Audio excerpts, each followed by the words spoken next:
Os demônios mais poderosos são os Lordes Demônios. Demônios individuais, ao longo dos milênios, surgiram das hordas de seus irmãos, ganhando grande poder, autoridade e se estabelecendo como Lordes Demônios.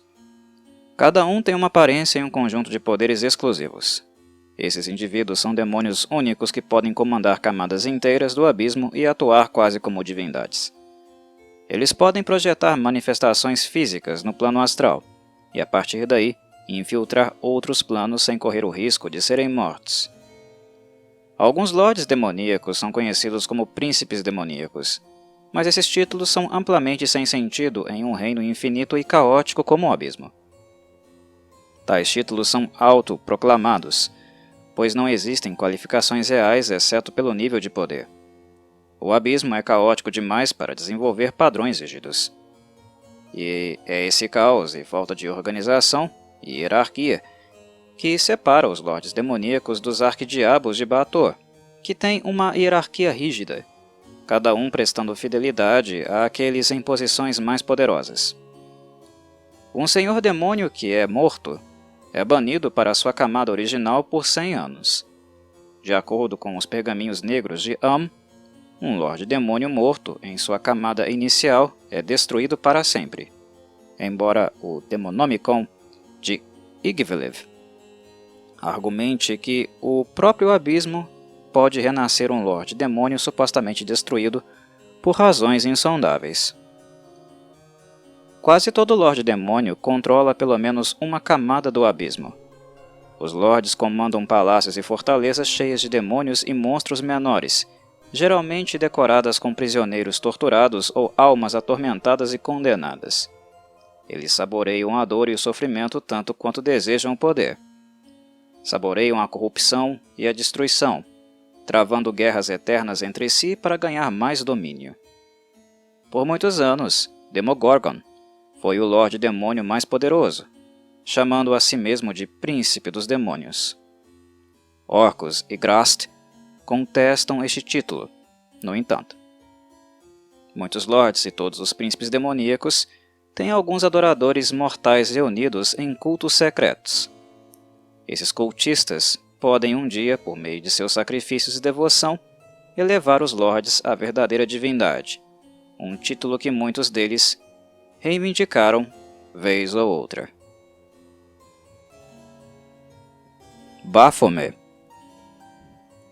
Este brutamonte corpulento tem 6 metros de altura.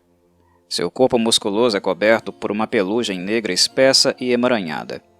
Sua cabeça é de um touro feroz, e seus grandes chifres estão manchados com o sangue de inúmeras vítimas. Cascos fendidos e cauda bovina complementam sua aparência bestial. O cruel e bestial Baphomet é o patrono e lorde demônio dos Minotauros, embora sua natureza feroz apele a patrulheiros e bárbaros do mal.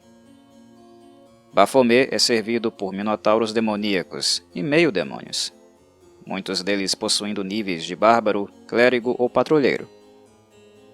Ele é capaz de conjurar uma vez por dia um aliado poderoso, como um urso atroz inteligente, um tigre atroz, um dinossauro ou a secla semelhante a Mal. Baphomet também é servido por demônios Bulezal e Goristro. Um número crescente de cultistas humanoides tem adotado seu culto em áreas rurais pobres. Plebeus desesperados às vezes recorrem a cultos de bestas organizados por patrulheiros do mal que afirmam venerar uma divindade da natureza que promete vingança para aqueles que foram injustiçados pelo governo local. Esses guardas se autodenominam Templo da Redenção, ou simplesmente Redentores. Os rituais que envolvem a decapitação de touros premiados são uma parte importante da fé do Redentor. Disse que aqueles que escutam pela boca de um touro sacrificado podem às vezes ouvir sussurros e conselhos sobre a melhor forma de punir aqueles que oprimem o povo comum. Esses sussurros são, é claro, o conselho duvidoso do próprio Baphomet. O Lorde dos Minotauros tem um relacionamento complexo com Noite Pálida. Eles compartilham o controle sobre a mesma camada abissal, embora a influência de Noite Pálida não se estenda verdadeiramente além do vasto planalto em que seu castelo está localizado. Os dois demônios nunca juntaram forças para cumprir um objetivo em comum, mas qualquer tentativa de cerco a uma de suas propriedades, o labirinto sem fim, pode resultar no outro vir em seu auxílio. Baphomet considera vários outros Lordes Demônios com ódio particular, especialmente Grast, que o aprisionou por algum tempo. Mas suas desavenças são maiores indubitavelmente com Iannogo, com quem Baphomet está em guerra há eras. O objetivo principal de Baphomet é a destruição de Iannogo. Nenhum dos Lordes Demônios se lembra da gênese desse ódio mútuo, mas a maioria das ações de Baphomet no plano material estão ligadas de alguma forma aos seus esforços de guerra contra o príncipe demônio dos Gnolls, sendo a colheita de novas almas usada para abastecer suas posses abissais e para a aquisição de itens mágicos potentes para serem transportados para as mãos de seus agentes e generais mais poderosos.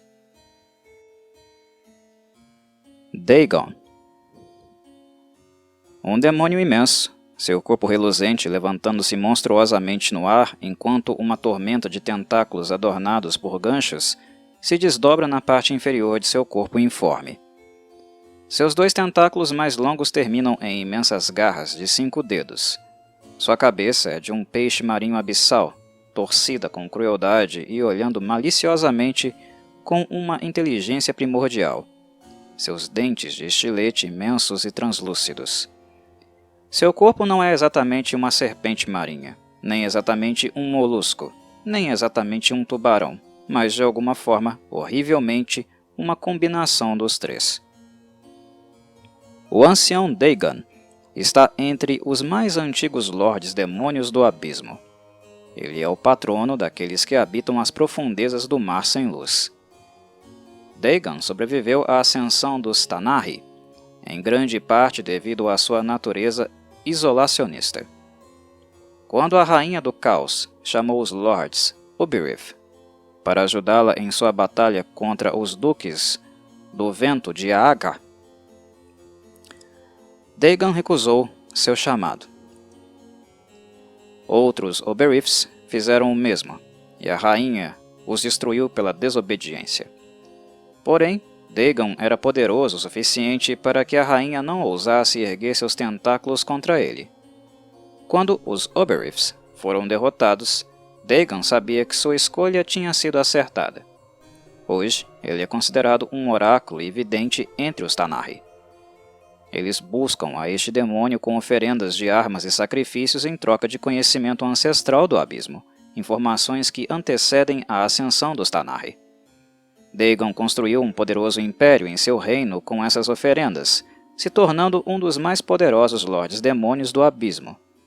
O reino de Dagon está diretamente abaixo do de Demogorgon, e os dois entraram em uma espécie estranha de aliança. Dagon é servido por todos os tipos de demônios aquáticos e monstros em seu reino, que é conhecido como Shadow Sea, o Mar de Sombras, na camada 89. Apesar de sua natureza Uberith, os demônios Mi'kmishikos muitas vezes prestam homenagem a ele, apenas para mantê-lo apaziguado. Seus lacaios favoritos são os Wastreliths, que por sua vez já foram Uberith. Esses demônios, apesar do fato de terem evoluído além de suas antigas raízes para a forma atual, ainda mantêm lealdade a Dagon. A presença do Lorde também é sentida no plano material. Ele é procurado por feiticeiros poderosos e insanos pelos antigos segredos que guarda, e é conhecido por conceber e conceder esses segredos por meio de magias. Dagon é referido como um semideus por muitas culturas, exceto na história antiga do Abismo, na qual ele é tratado como uma divindade maior que sempre conhece a resposta para as mais profundas indagações. Entretanto, o contato com Dagon é particularmente perigoso. Sem a devida precaução, aqueles que o contatam podem sofrer danos mentais muito severos. Dagon também é venerado como um deus por certas raças aquáticas. Os Krakens costumam adorá-lo, assim como alguns Shus, bruxas do mar e nagas d'água. Os mais fanáticos adoradores do plano material são certas tribos antigas de Kuo-Toa, que moram nas profundezas do mar aberto e nunca ouviram falar de Blibdopoop. Esses Kuo-Toa afirmam que sua raça já existia há eras antes do advento dos deuses e que, nesses tempos antigos, eles eram os asseclas escolhidos de Dagon. Hoje, seu número é pequeno e está diminuindo. Eles foram caçados quase até a extinção por Sahaugen, intolerantes que veem Dagon como uma ameaça ao poder de Sekolah. Bolsões isolados desses antigos Kuo-Toa foram realocados para casas mais rasas na costa de trechos isolados de terra. Em muitos casos, esses Kuo-Toa entraram em contato com comunidades costeiras de habitantes da superfície. Essas aldeias costeiras desavisadas são rapidamente convertidas ao culto de Dagon pela força ou trapaça. Ao fazer isso, esses Kuo-Toa esperam reconstruir seus números e força para algum dia reivindicar o domínio das profundezas. Demogorgon. Este Lorde Demônio tem um pouco mais de 5 metros e seu corpo é ao mesmo tempo sinuoso como o de uma cobra e poderoso como o de um grande primata. 2 cabeças malignas de babuíno olham maliciosamente de cima de seus ombros desajeitados, presos aos quais estão 2 longos tentáculos se contorcendo. Ele é sáureo na parte inferior do torso, como um réptil com uma imensa cauda bifurcada. O Príncipe dos Demônios detém seu título apenas por puro poder. Seu nome sozinho pode inspirar um medo primordial. Dentro dele ocorre uma guerra secreta pelo controle de si mesmo. O Demogorgon tem 2 cabeças e, portanto, 2 mentes, sendo que cada uma busca o domínio da outra. Amel é a persona que controla a cabeça esquerda do Demogorgon, enquanto Hefiradia controla a direita. Cada um é incapaz de controlar o outro, como também não podem matar o outro sem perecer no processo. Pela maioria das definições, esse conflito interno seria descrito como insanidade, mas isso seria aplicar padrões mortais inadequados a alguém a quem tais padrões nunca podem ser aplicados. A guerra do Demogorgon com Orcos e Grast tem um alcance épico. Seus exércitos se enfrentaram em todo o abismo desde o início da raça Tanar'ri. Por um tempo, Orcus desapareceu, aparentemente morto, assim como Grast, que foi aprisionado no plano material pela arquimaga Igvlev. Mas nunca o abismo conheceu a paz completa desta guerra eterna. Demogorgon é servido por todos os tipos de demônios, alguns dos quais, como o Retriever, foram realmente criados por ele. Muitos demônios poderosos e únicos o servem também, e ele comanda exércitos de homens lagarto malignos, conspiradores Yuan-Tai, trogloditas sádicos, Ixcha'til vampíricos e incontáveis cardumes de predadores aquáticos abissais. Sua estreita aliança com o antigo Lorde Demônio Dagon deu a ele acesso aos segredos abissais que os outros Lordes Demônios sequer podem imaginar. Os métodos de criação de poderosos senhores da guerra mortos-vivos, conhecidos como Cavaleiros da Morte, representam o menor desses segredos, embora sejam criaturas horríveis e potentes. Adoradores do Demogorgon são mais propensos a serem coisas escamosas que se escondem da luz do que humanos ou membros de outras raças civilizadas. Apesar de seu status no abismo, a grande maioria do plano material é felizmente ignorante de sua existência, embora conheçam suas obras, mesmo que indiretamente. Os trogloditas o adoram como Amon-Ibor, a besta sibilante, e usam seus ensinamentos para trazer inteligência vil e fanatismo às bestas selvagens. Os Yuan-Tai o chamam de Xiosivash e erguem grandes templos para ele em cavernas submersas. Os incognoscíveis Ixcha'til são seus lacaios escolhidos no plano material, e mesmo eles não ousam falar seu nome em voz alta. Os raros cultos humanos que veneram o príncipe dos demônios recebem a pirataria e o canibalismo de braços abertos. Embora os cultos humanoides dedicados a Demogorgon possam ser raros, os adoradores humanoides individuais do príncipe dos demônios são ameaças mais prováveis. Esses seguidores geralmente controlam as sociedades em que vivem ou têm muita influência sobre aqueles que o fazem. Eles mantêm sua fé em segredo da sociedade e usam seu poder para espalhar o mal e a miséria. Fras Urbilo. Esta ameaça gigantesca tem um pouco mais de 5 metros de altura, apesar de sua postura curvada. Seu corpo musculoso é coberto por uma pele azul clara, curta e áspera. 2 asas pretas de couro projetam-se de suas costas, e sua cauda enrolada termina em uma ponta cruel e afiada. Seu rosto é emoldurado por orelhas grandes e irregulares, e embora seus olhos sejam relativamente pequenos, sua boca é excessivamente grande e cheia de presas.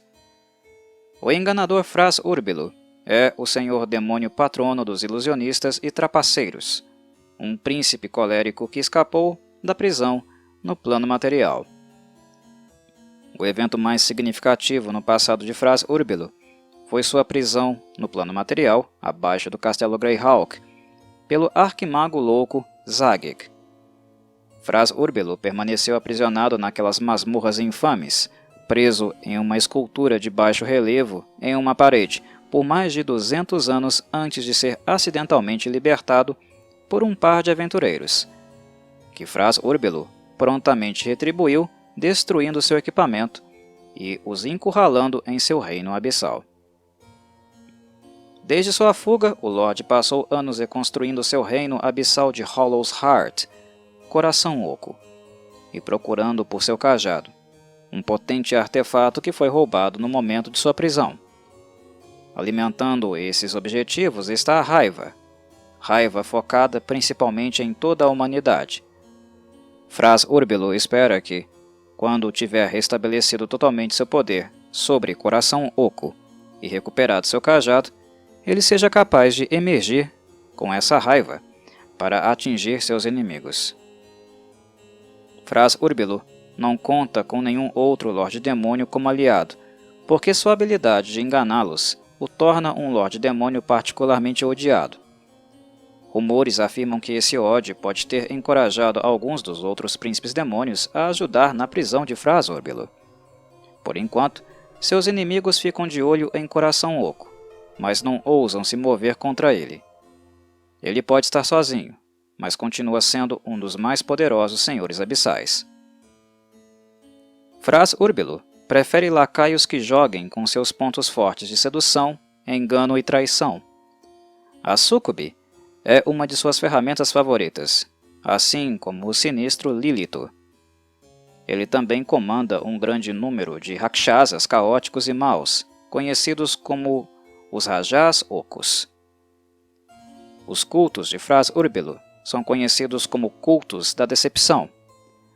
Um culto típico consiste em uma dúzia de membros, a maioria dos quais com pelo menos alguns níveis de clérigo. Posando como seitas benignas de divindades obscuras, esses cultistas seduzem e enganam as pessoas para que se juntem às suas fileiras e ofereçam sua adoração desconhecida a Fras Urbilo. Essas pobres pessoas estão condenadas no momento em que se juntam ao culto, pois eventualmente serão sacrificadas ou instigadas a se sacrificar. Essas pobres almas iludidas inevitavelmente se encontram como prisioneiras eternas de Fras Urbilo em sua poderosa cidade de Zoragmelok, em Coração Oco. Grast. A figura em pé diante do trono é sombriamente bonita. Um homem de pele de ébano com quase 3 metros de altura. Suas orelhas ligeiramente pontiagudas, presas amarelas e mãos de 6 dedos marcam-no como o demônio que ele é. Dos príncipes demônios, nenhum parece mais humano do que Grast, o príncipe negro, patrono dos tiranos, déspotas e todos aqueles que governam pela força. A guerra de Grast com os outros senhores demônios do abismo é lendária. Ele controla o maior reino, Seu reino cobre 3 camadas adjacentes do abismo. Infelizmente, o controle de um reino maior não se traduz exatamente em uma vantagem para um Lorde Demônio. O objetivo de Grast é nada menos do que a conquista total do abismo. Ele despreza o fato de Demogorgon ser conhecido como Príncipe dos Demônios. Ele cobiça esse título mais do que qualquer outra coisa. Sua cruzada para dominar o abismo prossegue rapidamente. Um de seus principais triunfos foi a deposição do Príncipe Demônio da Loucura, Admarcus. Com a ajuda de seu filho, Atux, Grast conseguiu engendrar a prisão de Admarcus em Carcere. Infelizmente, o Lorde Demônio não foi capaz de conquistar o reino de Admarcus, Ossiptus. A Guerra Fria de intriga, sabotagem e calúnia do Príncipe Negro contra Malcontent também consome muito de seu tempo, e rumores abissais afirmam que uma guerra total entre seus reinos se aproxima. Embora um estrategista mestre e um espadachim talentoso, os verdadeiros pontos fortes de Grast residem na sedução e na astúcia. Não é apenas pela força, ele percebe, que se pode ganhar o controle, mas controlando aqueles que pensam que estão no controle.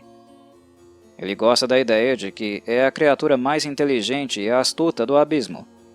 Certamente, poucos são os que podem se igualar a ele neste quesito. Talvez apenas Malcontent e Pazuzu. Ao contrário de muitos outros príncipes demônios, Grast presta muita atenção, principalmente por meio de espiões, ao que acontece no plano material. Ele gosta de trocar favores com mortais, dando ajuda ou informações agora para serviços a serem solicitados mais tarde. Sua aliança mais infame com um mortal é seu relacionamento com a rainha das bruxas Yggdrasil, também conhecida como Tasha. Usando a sabedoria roubada do arquimago louco Zagic, Yggdrasil administrou as façanhas audaciosas e chocantes de conjurar Grast e prendê-lo no plano material. Os dois se tornaram amantes improváveis, e em pouco tempo uma criança nasceu. Mas com o passar do tempo, Grast começou a suspeitar que Yggdrasil não tinha intenção de libertá-lo. Ele podia ver como sua ajuda havia elevado seu poder significativamente. E finalmente chegou o momento em que ele poderia usar um pouco do que ela lhe ensinou para aumentar seu próprio poder, se ao menos ele pudesse escapar. Por fim, Yggdrasil vacilou em seu controle, e Grast se voltou contra ela.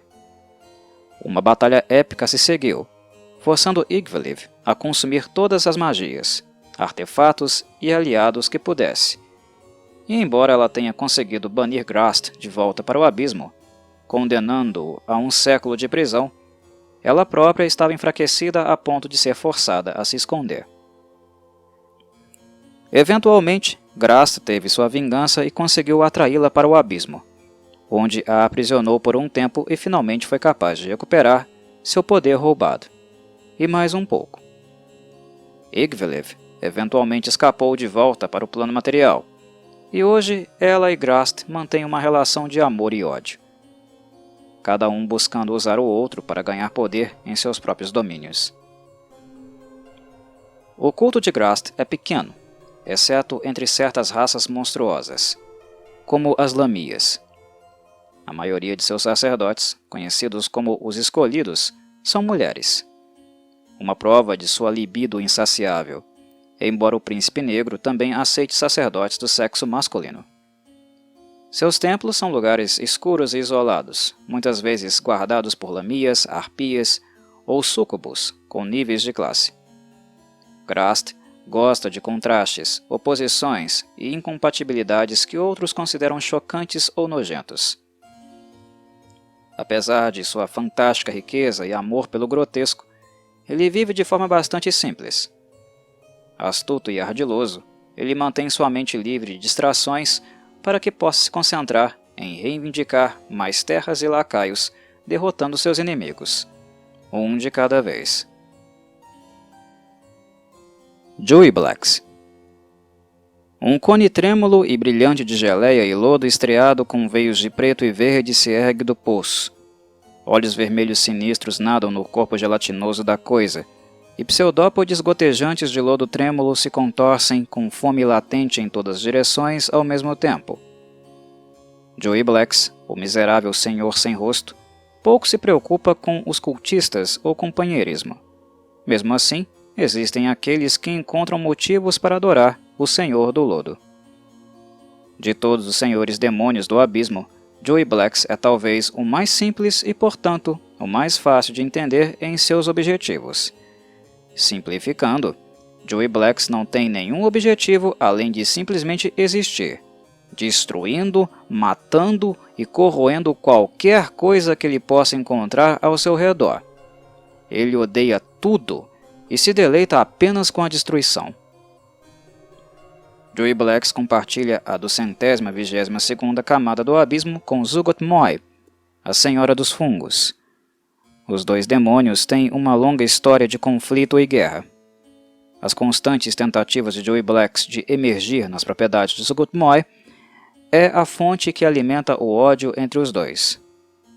Outros demônios desprezam e odeiam Joey Blacks, mas a maioria o vê como uma ameaça sem rosto, que representa um risco apenas para aqueles tolos o suficiente para ficar na frente dele. Sendo assim, os demais lords sabiamente escolhem deixá-lo em paz. Não existe um culto organizado de Joey Blacks, embora algumas almas dementes reverenciem o Senhor sem rosto como um deus. É duvidoso que Joey Blacks saiba alguma coisa sobre esses poucos adoradores, e se souber, certamente não os incentiva ou recompensa sua lealdade. Seus lacaios primários são os incontáveis limos, pudins negros e cubos gelatinosos que estremecem nas profundezas de seu reino. Destes, apenas um é inteligente o suficiente para servir ao Senhor sem rosto de boa vontade. Um pudim negro demoníaco, único, conhecido como escuridão dada à fome. Kostichi. Este gigante de pernas arqueadas e 7 metros de altura atravessa as margens de neve manchada de sangue com um rugido estrondoso. Ele empunha uma imensa marreta feita de ferro frio, sua cabeça mal formada projetando-se acima de seus ombros curvados e carregando uma expressão bestial de raiva. O gigante demônio deformado Kostichi governa as regiões congeladas e poluídas dos desertos de ferro. Ele é o patrono dos gigantes do gelo e o senhor da ira e da fúria. A ira e o ódio de Kostichi são lendários no abismo. Ele não tem aliados entre os outros lordes demônios, mas tem permissão para governar seu reino na 23ª camada com pouca interferência em virtude de seu temperamento destruidor. Este reino está totalmente e completamente sob seu comando, mas Kostichi permanece insatisfeito com seu poder. Seus gigantes conquistam e reivindicam uma montanha distante em seu nome, mas do pico dessa montanha, o príncipe da ira sempre pode ver mais uma montanha distante que permanece não reivindicada. Pior, ele está constantemente ciente do simples fato de que existem em outras partes do multiverso legiões de gigantes do gelo que não o reverenciam como seu mestre. O conceito de que essas crianças perdidas existem enfurece Kostichi como nada mais, e então ele passa muito do seu tempo planejando incursões em regiões de outros planos, particularmente Isgard e o plano material. Se ele puder evitar, Kostichi prefere converter novas tribos de gigantes do gelo sem massacrá-los.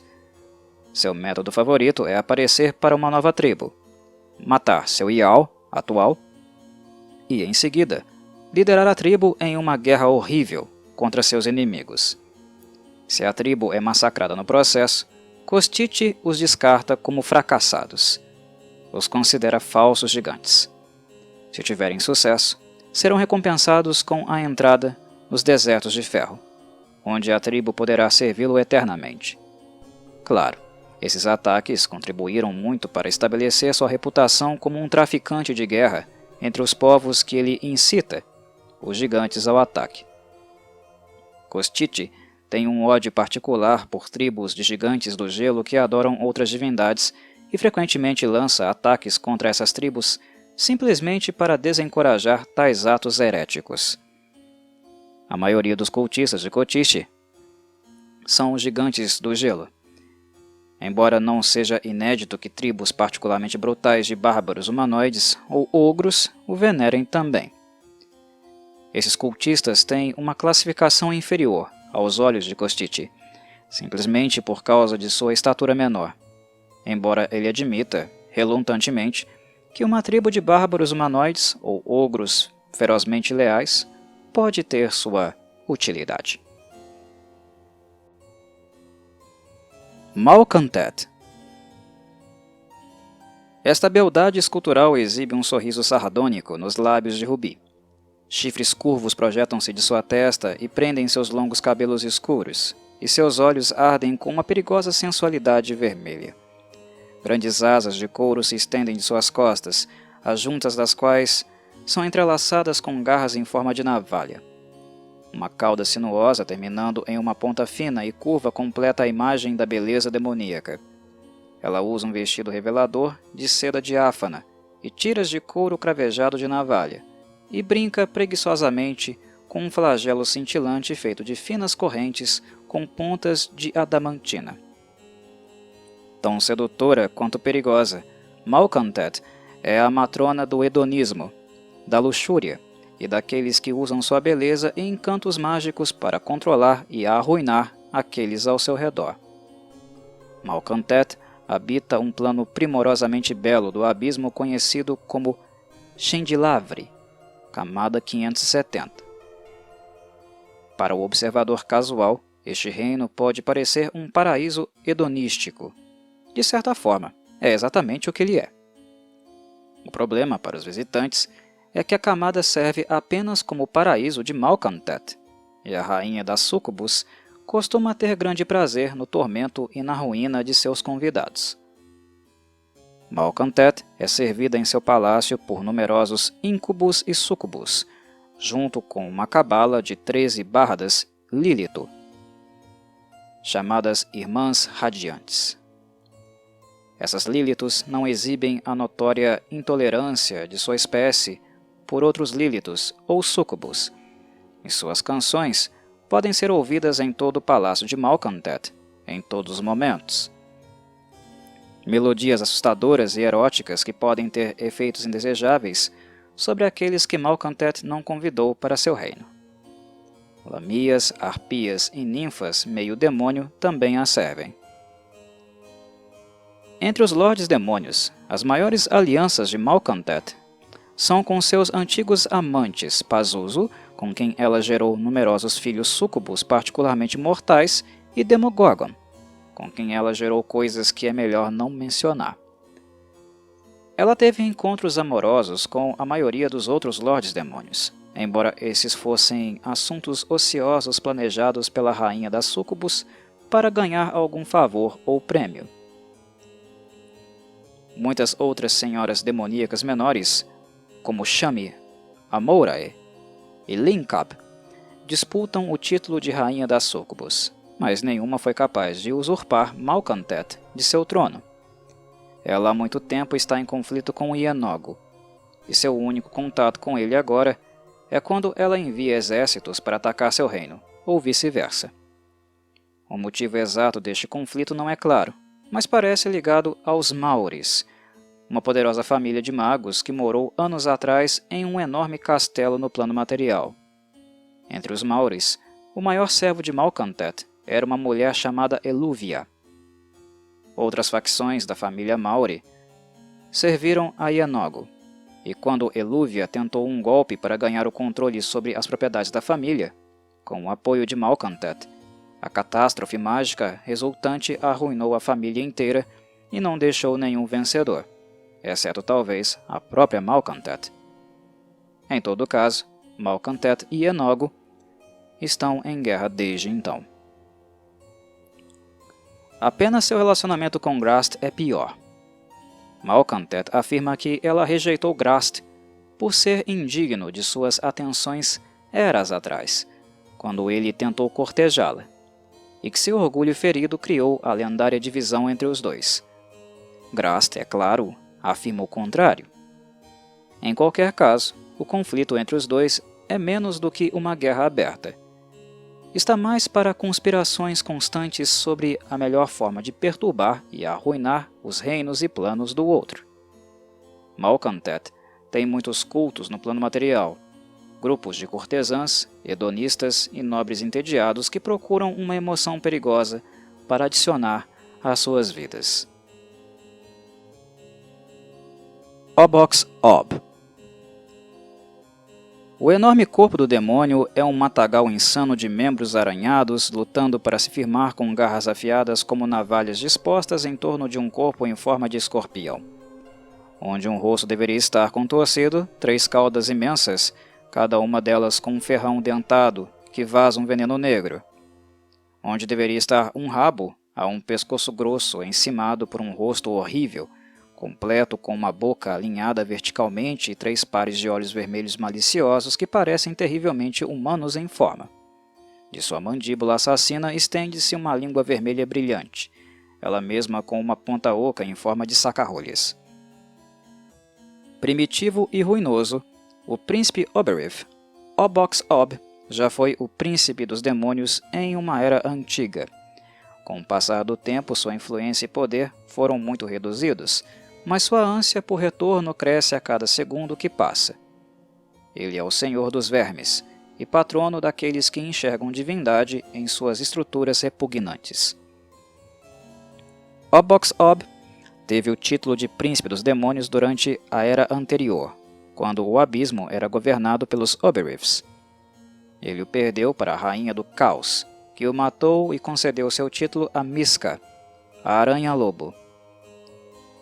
Embora Obox Ob tenha sido morto, seu aspecto mais poderoso sobreviveu e se escondeu em uma camada profunda do abismo chamada Zionin, camada 663. Por muitas eras, Obox Ob espreitou tal camada, como uma sombra sem forma verdadeira.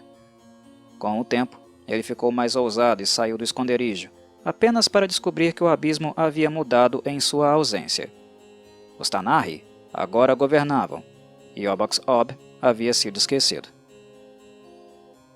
Ele não se contenta em governar Zionin, e constantemente atravessa a face desta camada, trazendo destruição e ruína para os Ecolids que lá moram e adoram sua fúria.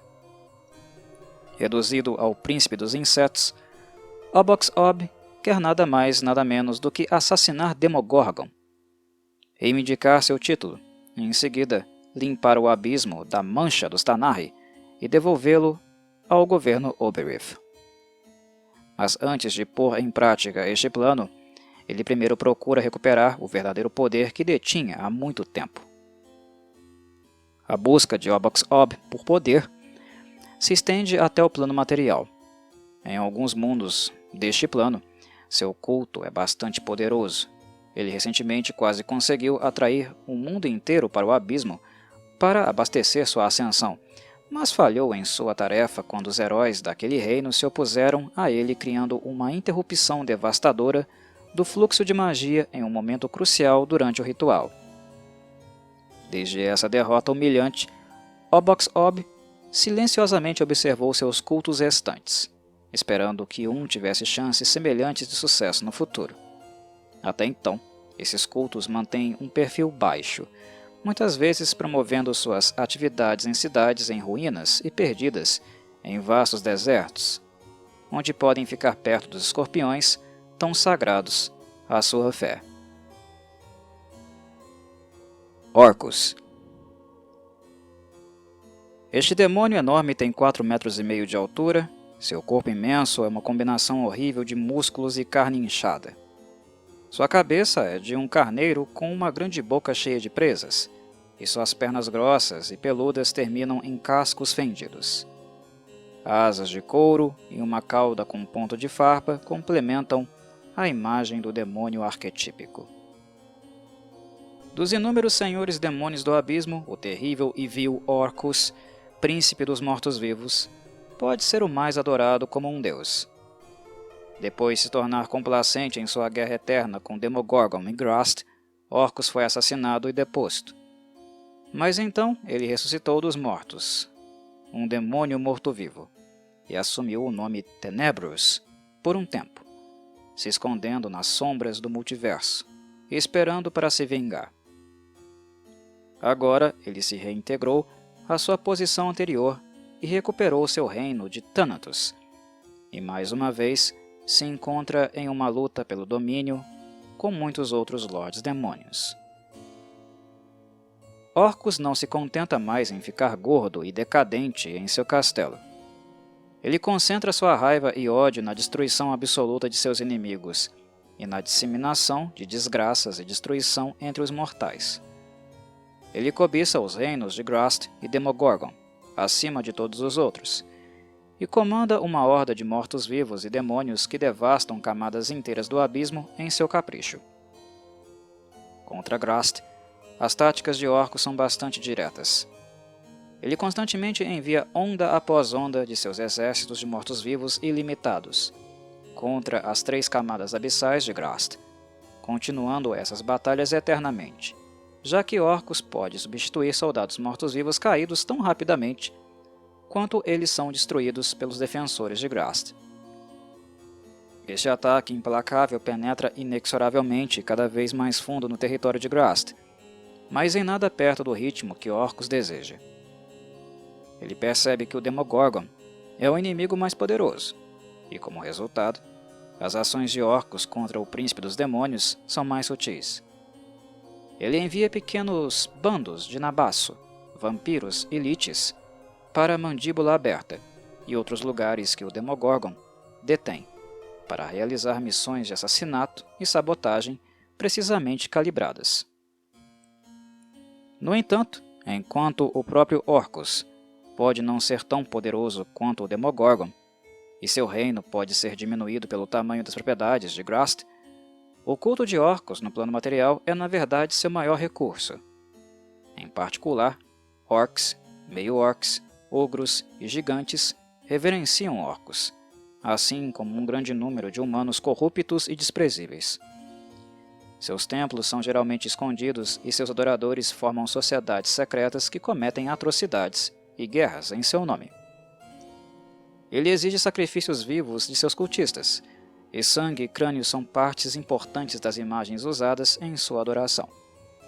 Mortos-vivos inteligentes raramente o servem de boa vontade, embora muitos vampiros, liches e outras criaturas mortas-vivas sejam forçadas a seu serviço por pactos sombrios ou magia convincente.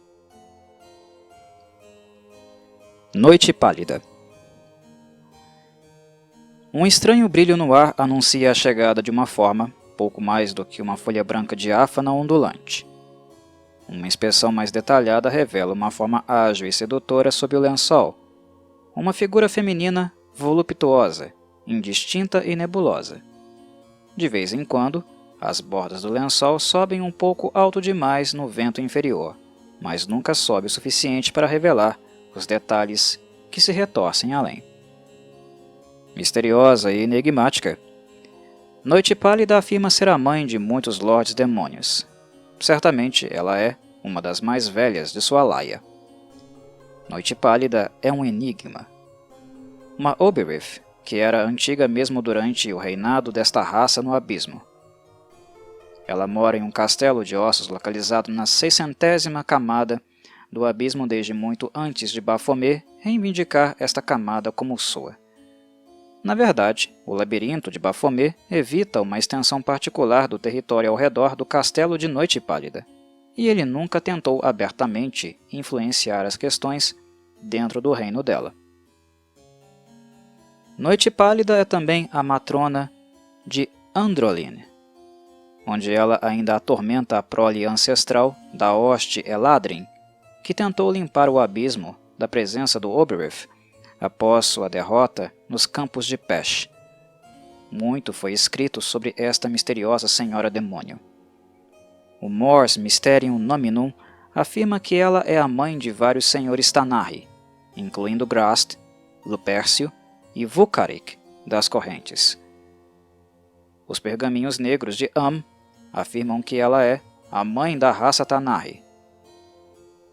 O Demonomicon de Yggdrasil, por outro lado, a retrata não como uma mãe de demônios, mas como uma mãe de várias raças do plano material notórias e monstruosas, como a Arpia e a Lamia.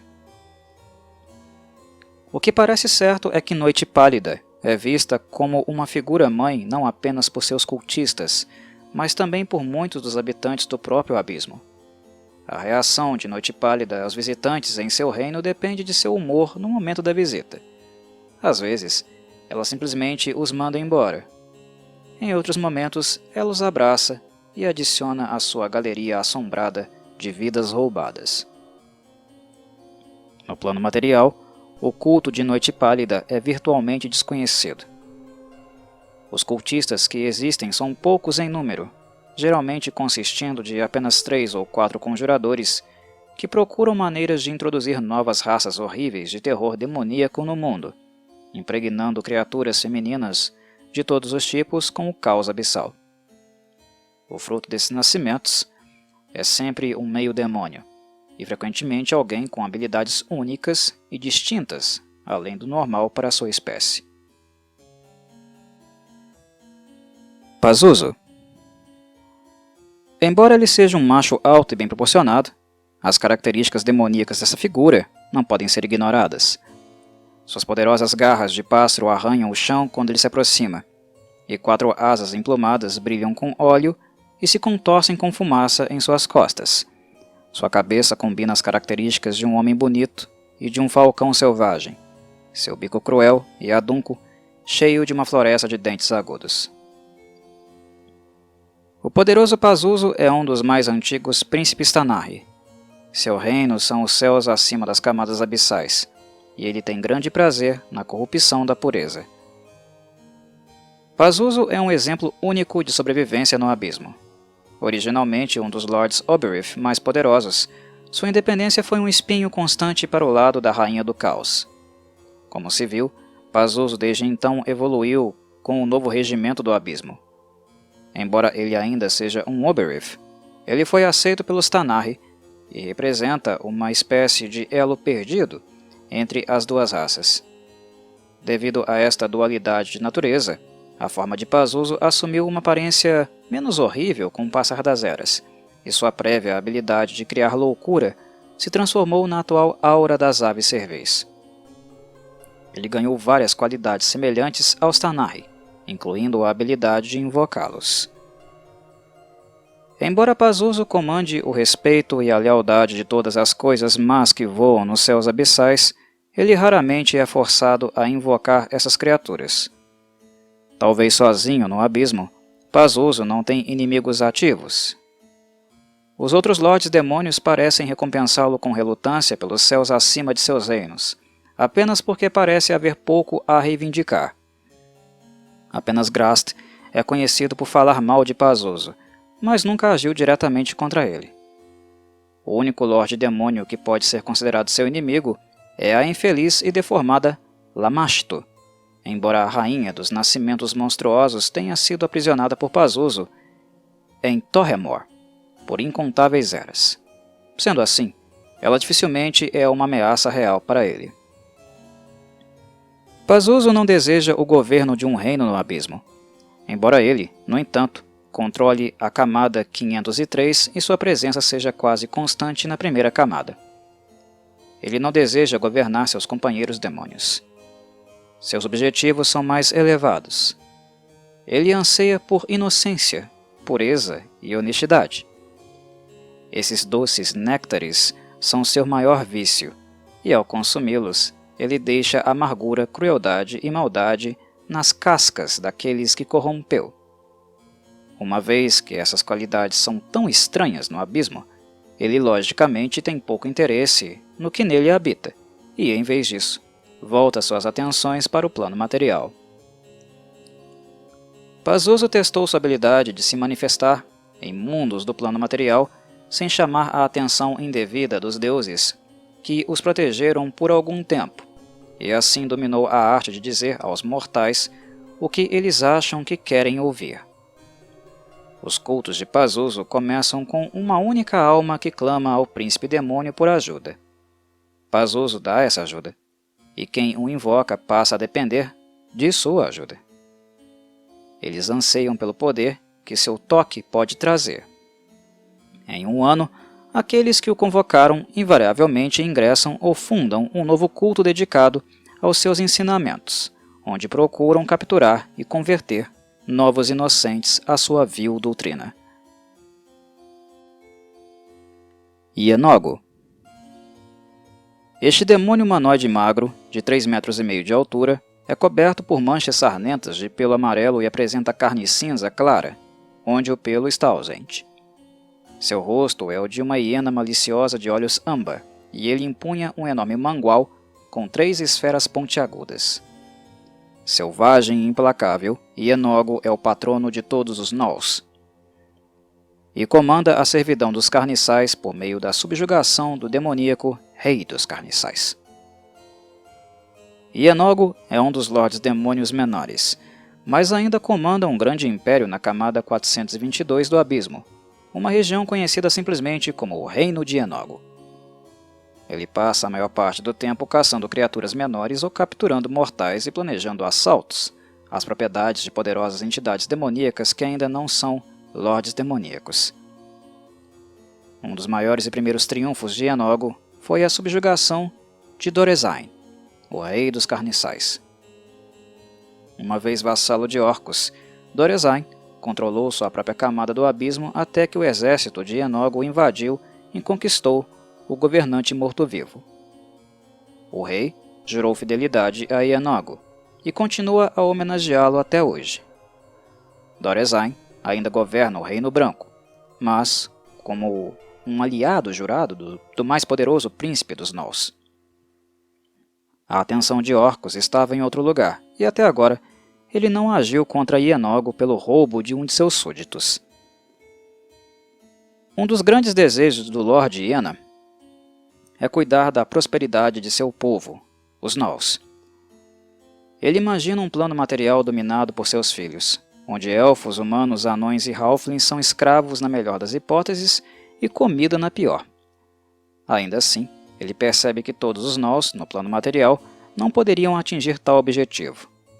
Como resultado, ele apoia ativamente cultistas de outras raças que o procuram em busca de apoio. O enigmático líder da família Maori já representou seu culto mais poderoso entre a humanidade na época, mas conflitos internos causados pela rival demônio, Malkantet, cuidaram da ruína deste valioso recurso. Por este motivo, Ienogo considera a Rainha das Sucubus um de seus maiores inimigos e invade periodicamente seu reino. Ele sempre é impedido por suas defesas, mas um dia ele espera ganhar aliados suficientes para ver sua ruína. Apenas a guerra eterna de Ienogo com Baphomet se aproxima do nível de seu ódio por Malkantet. A origem do conflito entre o Príncipe dos Gnolls e o Príncipe das Feras não é clara, provavelmente esquecida até mesmo pelos próprios Lordes Demônios, mas eles não mostram sinais de cessar suas hostilidades eternas. Ienogo exige sacrifícios vivos em regiões selvagens remotas em altares de pedra bruta. Seus fiéis vestem túnicas marrom escuras realçadas por peles amarelas sarnentas. Eles não têm permissão para limpar essas vestes e, com o tempo, ficam horríveis com sangue coagulado e odores desagradáveis. Zuggotmoy. Este demônio feminino repugnante se assemelha a um humano apenas do torso para cima. Essa parte de seu corpo é composta de grossas folhas rançosas e espirais de fungo que por acaso cresceram na forma de uma mulher atraente. 4 chifres fibrosos crescem de sua testa e suas mãos exibem garras cruéis. A parte inferior do seu torso é um pilar espiral de tentáculos pegajosos e de outros fungos. Sua pele é um redemoinho nauseante de tons de cinza, azul, roxo e preto. Zuggotmoy tem um interesse perigoso no plano material, onde seus cultos secretos e sujos estão por trás de muito mais males do mundo do que se possa imaginar. Ela tem lutado muito para manter cultos viáveis no plano material, Como se constatou, a maioria dos humanoides tem pouco interesse em adorar fungos. E para combater isso, ela frequentemente estabelece cultos ocultos que são subservientes aos seus verdadeiros adoradores. Seu maior triunfo, e possivelmente seu maior erro, nesta arena foi a criação do Templo do Mal Elemental. Este culto de fachada consistia em 4 cultos dedicados ao mal intrínseco dentro dos 4 elementos. Esses 4 cultos trabalhariam juntos contra seus inimigos, mas tinham uma competição embutida entre eles que garantia que nunca se tornariam muito poderosos para os verdadeiros cultistas de Zugoth-Moi manipularem.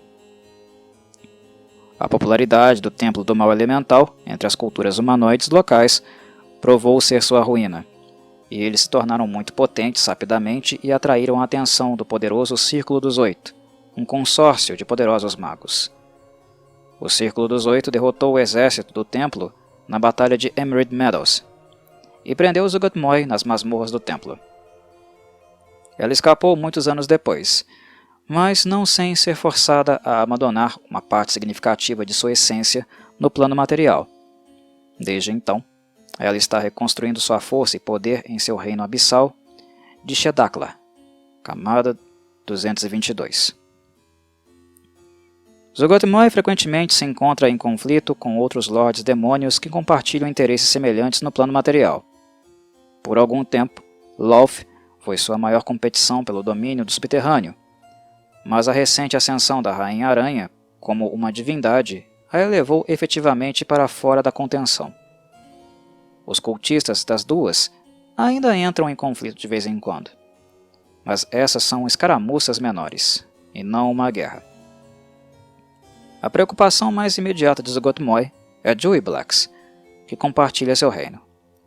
Os 2 Lordes Demônios há muito lutam pelo domínio de Shadakla, com Zugoth-Moi tradicionalmente segurando o controle de sua superfície e Juiblax sendo forçado a se esconder nas cavernas mais profundas abaixo.